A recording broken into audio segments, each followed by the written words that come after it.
Bengaluru A4 ಭಗವಾನ್ ಶಿವನ ತತ್ವ ದಿವ್ಯಾನುಭವ ನೀಡುವ ಆಧುನಿಕ ಅಮೂರ್ತ ಕಲಾತ್ಮಕ ಅಭಿವ್ಯಕ್ತಿಗಳ ಮೂಲಕ ಅನ್ವೇಷಿಸುವ ಆತ್ಮೀಯತೆ ತತ್ವಶಾಸ್ತ್ರ ಮತ್ತು ನವೀನ ಕಲಾ ದೃಷ್ಟಿಯ ಸಂಯೋಗವನ್ನು ಅನುಭವಿಸುವ ಅಮೂರ್ತ ರೂಪದಲ್ಲಿನ ಭಗವಾನ್ ಶಿವ ಎಂಬ 2 ದಿನಗಳ ವಿನೂತನ ಕಲಾ ಪ್ರದರ್ಶನ ದ್ವಿಜ ಆರ್ಟ್ ಗ್ಯಾಲರಿ ಎಯಲ್ಲಿ ಇಂದಿನಿಂದ ಪ್ರಾರಂಭವಾಗಿದೆ. ರೆಸಿಡೆನ್ಸಿ ರಸ್ತೆಯ ದ್ವಿಜ ಆರ್ಟ್ ಗ್ಯಾಲರಿ ಎಯಲ್ಲಿ A4 ಮತ್ತು 5 ರಂದು ನಡೆಯಲಿದೆ. ಸೈಕತ್ ಸರ್ಕಾರ್, ಊರ್ಮಿಳಾ ಬರ್ಮನ್ ಹಾಗೂ ಇಸ್ಕಾನ್ ಸಂಸ್ಥೆ ಸಹಯೋಗದಲ್ಲಿ ಪ್ರದರ್ಶನ ಏರ್ಪಡಿಸಲಾಗಿದೆ. ಈ ಕಲಾಕೃತಿಗಳು ಭಗವಾನ್ ಶಿವನ ಅಪರೂಪದ ಅಮೂರ್ತ ಕಲಾ ನಿರೂಪಣೆಯನ್ನು ಒಳಗೊಂಡಿದೆ. ಇದು ಕಲೆ, ಆಧ್ಯಾತ್ಮ ಮತ್ತು ದಾನಶೀಲತೆಯ ಸಂಯೋಜನೆಯಾಗಿದೆ. ಜೊತೆಗೆ ಸಮಾಜ ಕಲ್ಯಾಣಕ್ಕೆ ಸಮರ್ಪಿತ ವಿನೂತನ ಪ್ರದರ್ಶನ ಇದಾಗಿದೆ. ಕಲಾ ಪ್ರದರ್ಶನಕ್ಕೆ ಎಡಿಜಿಪಿ ಸವಿತಾ ಶ್ರೀನಿವಾಸ್ ಚಾಲನೆ ನೀಡಿ ಮಾತನಾಡಿ, ಶಿವನನ್ನು ವಿವಿಧ ರೂಪಗಳಲ್ಲಿ ಕಲಾವಿದರು ವಿನೂತನವಾಗಿ ಕಲಾರಚನೆಯನ್ನು ಮೂಡಿಸಿದ್ದಾರೆ. ಮೊಬೈಲ್ ಸಾಧನಗಳ ಯುಗದಲ್ಲಿ ಮಕ್ಕಳನ್ನು ಕಲಾ ಪ್ರಕಾರಗಳತ್ತ ಸೆಳೆಯಲು ಇಂತಹ ಕಲಾ ರಚನೆಗಳು ಪ್ರೇರಣೆಯಾಗಿವೆ ಎಂದರು. ಇಸ್ಕಾನ್ ಸಂಸ್ಥೆಯ ಸಾರ್ವಜನಿಕ ಸಂಪರ್ಕ ವಿಭಾಗದ ಮುಖ್ಯಸ್ಥ ಮತ್ತು ವ್ಯವಸ್ಥಾಪಕ ನಿರ್ದೇಶಕ ಮಹೋತ್ಸವ ಚೈತನ್ಯ ದಾಸ್ ಮಾತನಾಡಿ, ಇದೊಂದು ಆಳವಾದ ಧಾರ್ಮಿಕ ಚಿಂತನೆಯನ್ನು ಒಳಗೊಂಡಿದೆ. ಕಲಾವಿದರು ಸದಾಕಾಲ ವಿಭಿನ್ನವಾಗಿ ಆಲೋಚಿಸುವ ಪ್ರವೃತ್ತಿಯವರು. ಮುಂದಿನ ಹಂತದಲ್ಲಿ ಕೃಷ್ಣನ ಲೀಲೆಗಳನ್ನು ಕುರಿತಾದ ಅನಂತದ ಕೃಷ್ಣ ಕಂಟಿನ್ಯೂ ಎಂಬ ಮತ್ತೊಂದು ಪ್ರದರ್ಶನವನ್ನು ನಮ್ಮ ಸಂಸ್ಥೆಯ ಸಹಯೋಗದಲ್ಲಿ ಏರ್ಪಡಿಸಲಾಗುವುದು ಎಂದು ಹೇಳಿದರು. ಕಲ್ಪಿಸ್ಕೊಳ್ಳೋದು ತುಂಬ ಕಷ್ಟ. ಯಾಕಂದರೆ ಶಿವನಿಗೆ ರೂಪ ಇಲ್ಲ, ಆದಿ ಅನಂತ ಅಂತೆಲ್ಲ ಹೇಳ್ತೀವಿ. ಲಿಂಗ ಸ್ವರೂಪಿಯಾಗಿ ಸಹ ನಾವು ಪೂಜೆ ಮಾಡ್ತೀವಿ.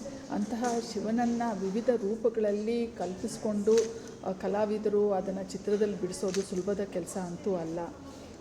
ಈಗ ಹೇಳ್ತೀವಿ, ರವಿ ಕಾಣದ್ದನ್ನು ಕವಿ ಕಂಡ ಅಂತ ಹೇಳಿಬಿಟ್ಟು, ಆ ರೀತಿ ಇವರು ಶಿವನನ್ನು ವಿವಿಧ ರೂಪಗಳಲ್ಲಿ ಕಲ್ಪಿಸ್ಕೊಂಡು ಚಿತ್ರರೂಪದಲ್ಲಿ ಬಿಡಿಸಿರೋದು ಸುಲಭದ ಕೆಲಸ ಅಂತೂ ಅಲ್ಲ. ಇದು ಅಭಿನಂದನಾರ್ಹ. ಸೈಯದ್ ಸರ್ಕಾರ್ ಅವರು, ಸೈಕತ್ ಸರ್ಕಾರ್ ಹಾಗೂ ಊರ್ಮಿಳಾ ಬರ್ಮನ್ ಅವರು ತುಂಬ ಒಳ್ಳೆಯ ಕೆಲಸವನ್ನು ಮಾಡಿದ್ದಾರೆ. ಕೆಲವೇ ಚಿತ್ರಗಳಾದರೂ ಮನಸ್ಸಿಗೆ ಮುಟ್ಟುವಂಥದ್ದು ಅಂತ ಹೇಳ್ಬೋದು. Yeah, my name is Saikat Sarkar. I'm an abstract artist actually.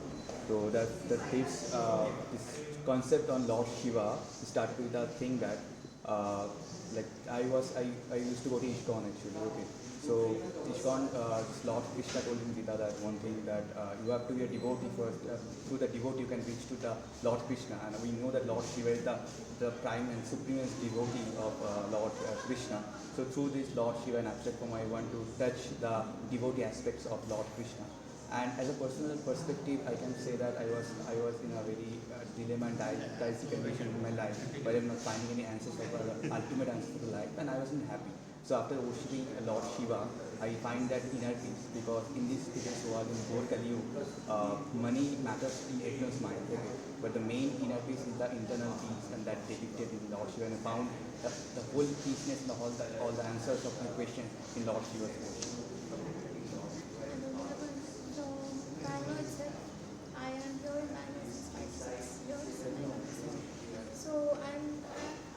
I have been pursuing art since a decade professionally, but of course before that I was a hobby artist. Since childhood, art came naturally to me, and it just came in a sheet of paper, and I drew a normal chicken. So that's where I got inspiration, and my mom and my father also put me into art school. So that's how I learned art, and right now I'm doing it professionally. I'm also guiding little growing children to find their own unique way of looking at art as well.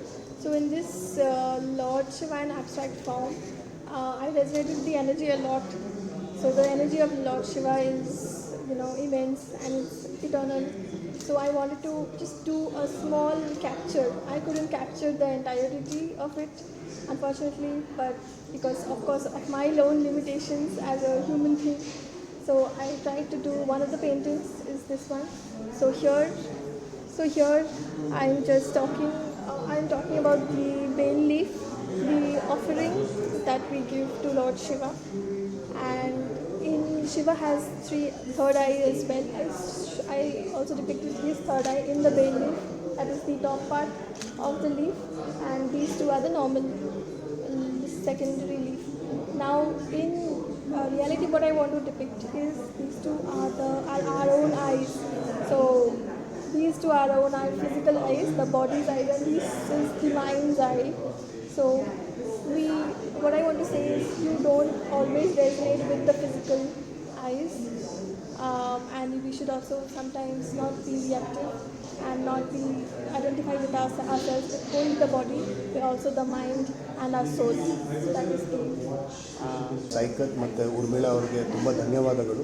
ಕಲೆ ಮತ್ತು ಸಮಾಜದ ಒಂದು ಕರ್ತವ್ಯ ಎರಡೂ ಒಟ್ಟಿಗೆ ಬಂದಾಗ ಒಂದು ಸೊಸೈಟಿಗೆ ಒಂದು ಭಾಳ ಹೆಲ್ಪ್ ಆಗೋವಂಥ ದೃಷ್ಟಿ ಅವರಿಬ್ಬರಿಗೆ ಈ ವಯಸ್ಸಲ್ಲಿ ಬಂದಿರೋದು ನಮಗೆ ಭಾಳ ಖುಷಿ ತಂದಿದೆ. ಇದರಿಂದ ಸುಮಾರು 2.35 ಮಿಲಿಯನ್ ಮಕ್ಕಳಿಗೆ ನಾವು ಎವ್ರಿಡೇ ಊಟ ಕೊಡ್ತಾಯಿದ್ದೀವಿ. ಇದರಿಂದ ಬರೋ ಪ್ರೊಸೀಡಿಂಗ್ಸ್ 30% ಅಕ್ಷಯ ಪಾತ್ರ ಕೊಡಬೇಕು ಅಂದಾಗ ಭಾಳ ಖುಷಿ ಆಯಿತು. ಅವರಿಬ್ಬರು ಚಿಕ್ಕ ವಯಸ್ಸಲ್ಲಿ they want to give it to us ಅಂದಾಗ, so it's a art of giving ಅನ್ನೋದು ಒಂದು positioning. So we are very grateful for them and thank you so much. ನಮಸ್ಕಾರ, ಹರೇ ಕೃಷ್ಣ. ಇಲ್ಲಿ ನಮಗೆ ಲಂಡನ್ ಬೇಸ್ಡ್ ಆರ್ಟಿಸ್ಟ್ ಒಬ್ಬರು ಸೈಕತ್ ಸರ್ಕಾರ್ ಅನ್ನೋರು ಇಸ್ಕಾನ್ ಬೆಂಗಳೂರು ದೇವಸ್ಥಾನಕ್ಕೆ ನಾನು ಇಲ್ಲಿ ಸಂಪರ್ಕಾಧಿಕಾರಿಯಾಗಿದ್ದೀನಿ. ನಮ್ಮನ್ನು ಸಂಪರ್ಕ ಮಾಡಿದ್ದವರು ಕೃಷ್ಣನ ಬಗ್ಗೆ ಒಂದು ಆರ್ಟ್ ವರ್ಕ್ ಸೀರೀಸ್ ಮಾಡಬೇಕು, ಅನಂತಾದ ಕೃಷ್ಣ ಕಂಟಿನ್ಯೂಮ್ ಅನ್ನೋ ಒಂದು ಟೈಟಲ್ ಇಟ್ಕೊಂಡು ಅದನ್ನೊಂದು ಆರ್ಟ್ ವರ್ಕ್ ಸೀರೀಸ್ ಮಾಡಬೇಕು, ಕೃಷ್ಣನ ಒಂದು ಬಣ್ಣದಲ್ಲಿ ಅವರು ತೋರಿಸ್ಬೇಕು ಅನ್ನೋ ಒಂದು ಉದ್ದೇಶ ಇಟ್ಕೊಂಡು ನಮ್ಮನ್ನು ಅಪ್ರೋಚ್ ಮಾಡಿದ್ರು. ಆಗ ನಾವು ಇಸ್ಕಾನ್ ಬೆಂಗಳೂರು ಸಹಯೋಗದಿಂದ ಇದನ್ನು ಮಾಡೋಣ, ಇಸ್ಕಾನ್ ದೇವಸ್ಥಾನದಲ್ಲೇ ಮಾಡೋಣ ಅಂತ ಒಂದು ಬೇಡಿಕೆ ಇಟ್ಟಿದ್ದಾರೆ. ಸೊ ಆದ್ದರಿಂದ ಈಗ ನಾವು ಇಸ್ಕಾನ್ ಬೆಂಗಳೂರು 29ನೇ ವರ್ಷದ ವಾರ್ಷಿಕ ಬ್ರಹ್ಮೋತ್ಸವ ನಡೀತಾ ಇದೆ. ಈ ಶುಭ ಸಂದರ್ಭದಲ್ಲಿ ನಾವು ಈ ಒಂದು ಹೊಸ ಸೀರೀಸ್ ಅನೌನ್ಸ್ ಮಾಡ್ತಾ ಇದ್ದೀವಿ. ಜನ್ಮಾಷ್ಟಮಿಗೆ, ಶ್ರೀಕೃಷ್ಣ ಜನ್ಮಾಷ್ಟಮಿಯ ಸ್ವಲ್ಪ ದಿನ ಮುಂಚೆ ಸುಮಾರು ಆಗಸ್ಟ್ ತಿಂಗಳಿನಲ್ಲಿ ಈ ಒಂದು 10 ಆರ್ಟ್ಸ್ ಇರುವಂಥ ಪೇಂಟಿಂಗ್ಸ್ ಇರುವಂಥ ಒಂದು ಆರ್ಟ್ ವರ್ಕ್ ಸೀರೀಸ್ ಅನಂತಾದ ಕೃಷ್ಣ ಕಂಟಿನ್ಯೂಮ್ ಅನ್ನೋದನ್ನು ಸೈಕತ್ ಸರ್ಕಾರ್ ಅವರು ಮಾಡಲಿದ್ದಾರೆ. ಅದನ್ನು ಎಕ್ಸಿಬಿಷನ್ ಇಸ್ಕಾನ್ ದೇವಸ್ಥಾನದಲ್ಲೇ ನಡೆಯುತ್ತೆ. ಸೊ ಇದು ಇಸ್ಕಾನ್ ಬೆಂಗಳೂರು ಮತ್ತು ಸೈಕತ್ ಸರ್ಕಾರ್ ಅವರ ಸಹಯೋಗದಲ್ಲಿ ಒಟ್ಟಿಗೆ ಬರುವಂಥ ಒಂದು ಶೀರ್ಷಿಕೆಯ ಆರ್ಟ್ ವರ್ಕ್ ಸೀರೀಸ್. ಇದರಿಂದ ಅವರು ಇನ್ನೊಂದು ಹೇಳಿರೋದೇನೆಂದರೆ, ಈ ಇಸ್ಕಾನ್ ಸಹಯೋಗದಿಂದ ಮಾಡ್ತಿರೋದ್ರಿಂದ ಇದರಿಂದ ಬರುವಂಥ ಏನೇ ಪ್ರೊಸೀಡ್ಸ್ ಇರ್ಬೋದು ಅದರಲ್ಲಿ 30% ಅಷ್ಟು ಇಸ್ಕಾನ್ ಬೆಂಗಳೂರಿನ ಚಟುವಟಿಕೆಗಳಿಗೆ, ಸೇವಾ ಕಾರ್ಯಗಳಿಗೆ ಅದನ್ನು ಮೀಸಲಿಡ್ತಾ ಇದ್ದೀವಿ ಅಂತ ಕೂಡ ಹೇಳಿದ್ದಾರೆ. ಆದ್ದರಿಂದ ಅವರಿಗೆ ಬಹಳ ಧನ್ಯವಾದಗಳು.